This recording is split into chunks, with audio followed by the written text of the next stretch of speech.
Итак, всем доброго утра. Друзья мои, этот ритуал, он очень сильный. Особенно слова здесь, которые произносятся, они как программируют человека на победу. И ритуал этот основан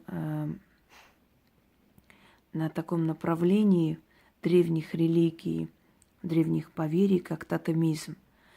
Тотем– это животное, любое животное, зверь, млекопитающие, рептилии, любое живое существо, которое являлось покровителем рода. Когда колдуны проводят ритуалы с черепами животных, с лапками животных, с клыками и так далее, это относится к тотемизму. Но еще это относится и к некромагии, которая, в принципе, простым людям не рекомендуется. Но я немного объясню. Дело в том, что вы соединяетесь, подключаетесь, если уж так грубо говоря, к энергии именно этих существ. То есть, обращаясь к силам львов, вы поворачиваете в свою сторону вот эту львиную энергию, львиный эгрегор, который существует во Вселенной. К силам змей вы поворачиваете к себе змеиную энергию, змеиный эгрегор. И у каждого из них есть свои тонкости. Как-нибудь я более подробно об этом сниму и скажу, хотя я очень много рассказывала и говорила.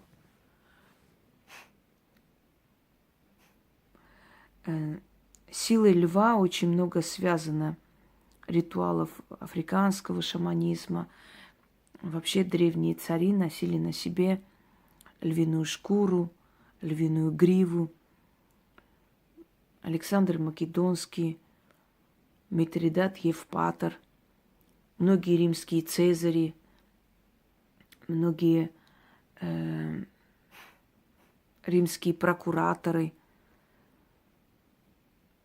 либо предводители римских легионов. Они носили на себе шкуры медведя, льва. Это все не просто так. Это соединение, это подключение к энергии этих животных. Символом каждой страны, символом народов являются звери. На гербах они изображены: львы, орлы, рысь, гепарды, различные там, скажем так, живые существа. Это все идет со времен тотемизма, когда поклонялись определенному животному, считая его покровителем рода, племени, народа. Но хочу вам сказать, что поклонение не именно этому животному, живому существу, а к эгрегору, к этой силе. То есть каждый народ себя приравнивал к символу своей нации. Поклонение этому животному означало, что они видят в себе черты этого животного, то есть живого существа. Льва, тигра, орла, змеи, может быть, мудрость. На гербе России изображены два орла. Сила и воля обозначают. Это древневизантийский символ. До Византии это был римский символ. До Рима это был вавилонский символ. На гербе Армении изображены орел и лев. На моем родовом гербе изображен лев, потому что мы корнями происходим из древней Парфии. Мои родственники, родичи, далекие предки, они были, скажем так, родственники аршакидов, парфянских царей, которые царствовали в Армении довольно долгое время. И вот на гербе у нас был изображен лев, коронованный лев. К силу льва я обращаюсь часто и несколько ритуалов вам дарила. В данный момент я хочу вам подарить ритуал «Царь саванны». Лев царствует лежа на боку. Его рев, его рык, он распространяется за километры. И люди, которые бывали в Африке, они говорят, что такое жуткое чувство, как будто лев буквально рядом. А он может быть за несколько километров от тебя. Но его вот этот гортанный рык, он просто отрезает пространство и доходит до человека за много километров. Он таким образом дает понять всем своим соперникам, что он силен, молод, и что прайд принадлежит ему, и эти территории тоже его. Львы могут определить по рыку, сколько лет хозяину прайда. Молод он или стар, можно ли захватить прайд или нет. Львы – удивительные звери, и львы – это тотемы моего рода. И с малых лет мне снились львы. Вообще, людям, которым снятся львы постоянно, то ли свирепые, то ли спокойные, но в любом случае часто снятся львы. Это те люди, которые добиваются успеха, но в зрелом возрасте, то есть после 30 лет, где-то так, не в молодости. Потому что лев – это уверенная победа, захват прайда уже в среднем возрасте.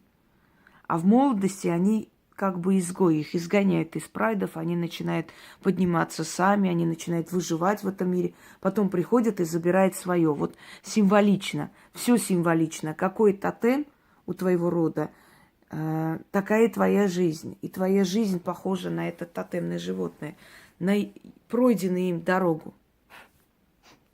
Есть несколько определений, как определить тотемные животные.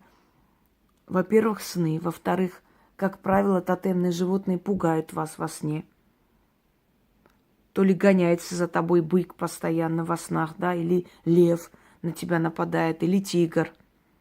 Любое животное, которое вас во снах, как правило, пугает, это и есть тотемное животное твоего рода.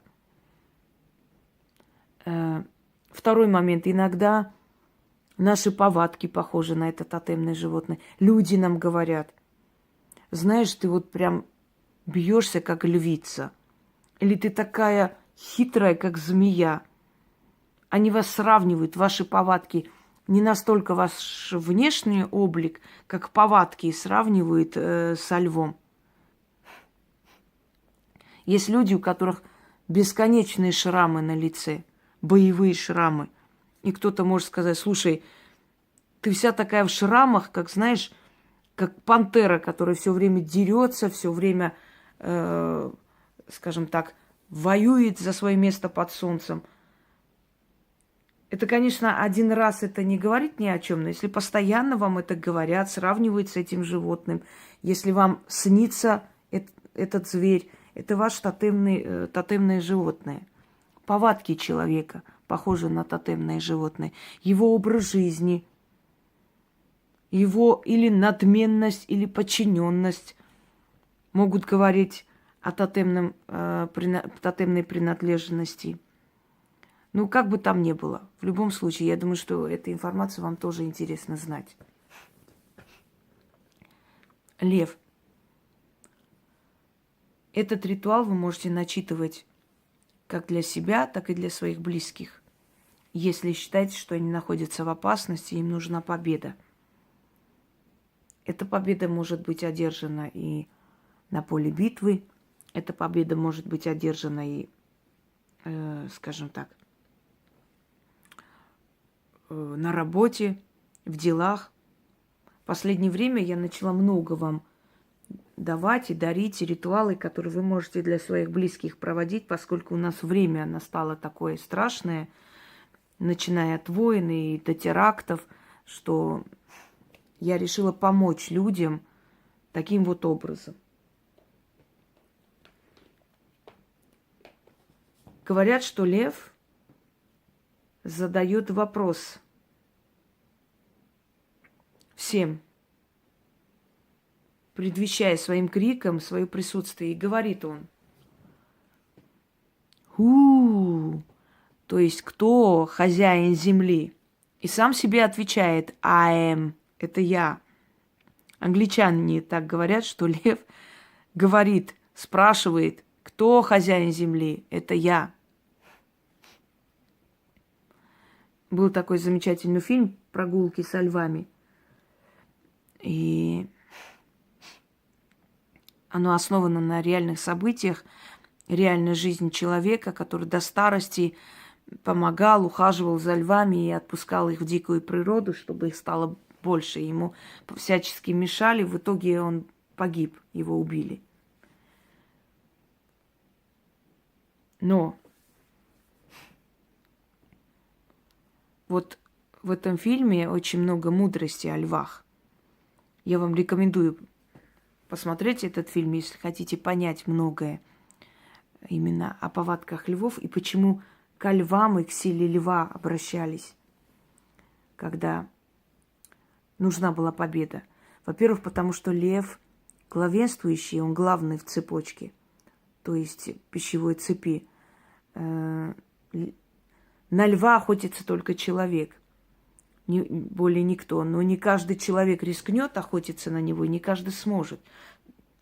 То, что вы видите, эту охоту на львов, это накачанные снотворными львы, которых выпускают из частных парков, и они, бедные, даже не понимают, куда идти, что с ними происходит. Они в растерянности и стреляют в них, эти богатые уроды, думая, что они вот завалили льва, они охотники на львов. Нет, это совершенно не так. Лев очень хитрый зверь, и многие африканские племена, скажем так, веками передавали определенные навыки охоты на львов. Это не просто и нелегко на дикого льва идти. Так что лев главный в саванне, он царь. Именно поэтому к его силе, львиной силе, мы обращаемся. И мы будем обращаться, напоминая вам его рык, поскольку это дает силу заклинанию. Итак, берете фотографию близкого человека и начитывайте на эту фотографию 10 раз. А если вам нужна победа, читайте для себя. Здесь просто красивый алтарь, но он не имеет, скажем так, никакого отношения к заговору, поскольку это заговор, и для этого алтари не нужны. Вы этот заговор можете читать, сидя, стоя, в машине, где угодно, перед тем, как идти на важную работу, важное задание. Или если вы боитесь ночью идти, начитать. Или если у вас опасная профессия, или если у вас война, или если ваши близкие находятся в зоне риска. Одним словом, я надеюсь, вы поняли, как это читать. Итак, начнем.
Охладела кровь?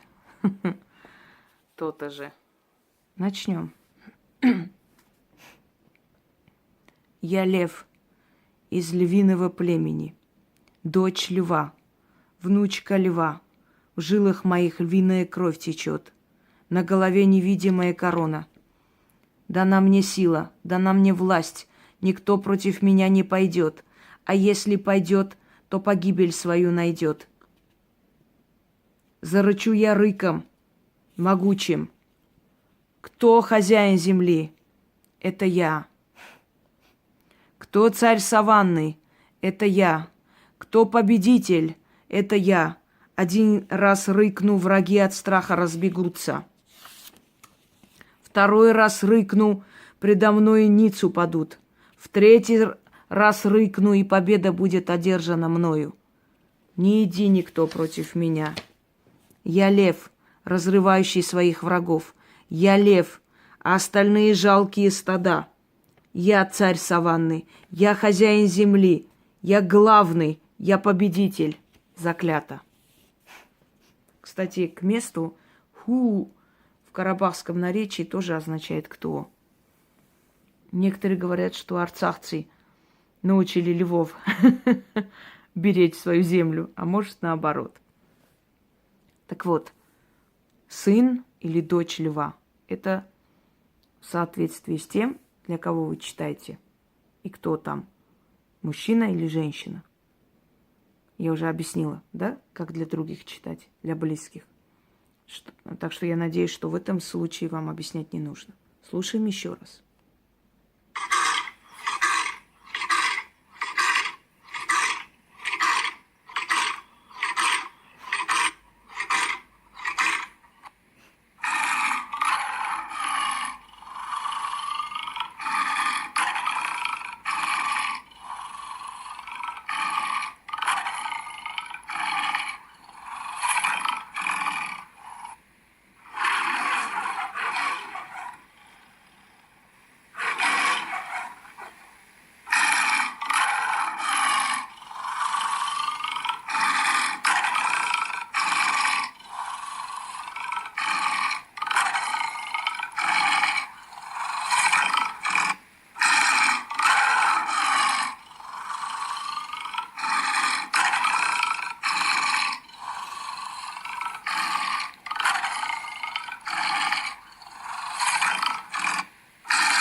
Я лев из львиного племени. Я дочь льва. Я внучка льва. В жилах моих львиная кровь течет. На голове невидимая корона. Дана мне сила, дана мне власть, никто против меня не пойдет. А если пойдет, то погибель свою найдет. Зарычу я рыком могучим. Кто хозяин земли? Это я. Кто царь саванны? Это я. Кто победитель? Это я. Один раз рыкну, враги от страха разбегутся. Второй раз рыкну, предо мною ниц упадут. В третий раз рыкну, и победа будет одержана мною. Не иди никто против меня. Я лев, разрывающий своих врагов. Я лев, а остальные жалкие стада. Я царь саванны, я хозяин земли. Я главный, я победитель. Заклято.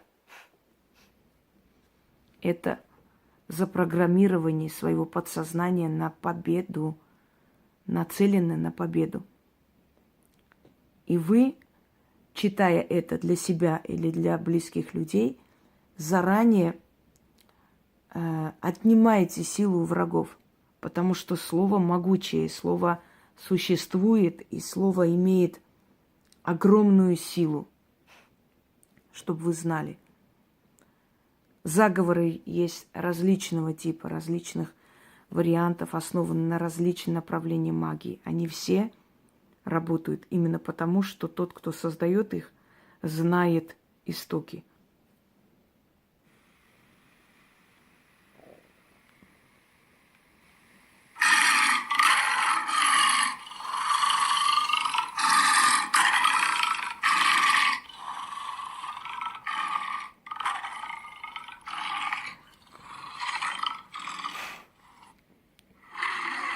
Я лев из львиного племени, дочь льва, внучка льва. В жилах моих львиная кровь течет. На голове невидимая корона. Дана мне сила, дана мне власть. Никто против меня не пойдет. А если пойдет, то погибель свою найдет. Зарычу я рыком могучим. Кто хозяин земли? Это я. Кто царь саванны? Это я. Кто победитель? Это я. Один раз рыкну, враги от страха разбегутся.